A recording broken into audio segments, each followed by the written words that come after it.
नाज़रीन, आपको अपडेट करें वगन से, जहां हमारे ब्यूरो चीफ अली गुल मुगेरी के मुताबिक वगन के करीब गांव अली असहाबू के रिहायशी गुलाम मुर्तज़ा कलहोड़ू और अब्दुल हफीज कलहोड़ू अपने रिश्तेदार के बेबुनियाद इल्ज़ाम के खिलाफ एहतजाजी मुजाहिरा करते हुए अवामी प्रेस क्लब वगन पहुंच गए।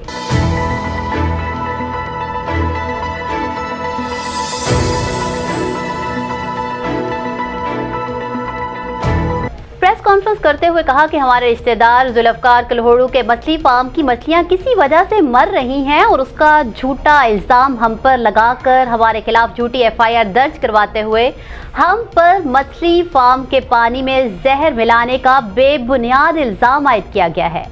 मुजाहिरीन ने बताया कि जुल्फ़कार एक क्रिमिनल और मंशियात फरोश है। उन्होंने कहा कि मछली फार्म के पानी का टेस्ट करवाया जाए ताकि हकीकत क्या है सामने आ सके।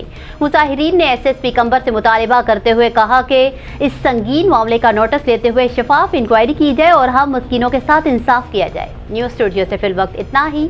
मज़ीद तफसीलात और अपडेट्स के लिए देखते रहिए BBC 11 हेडलाइंस न्यूज़।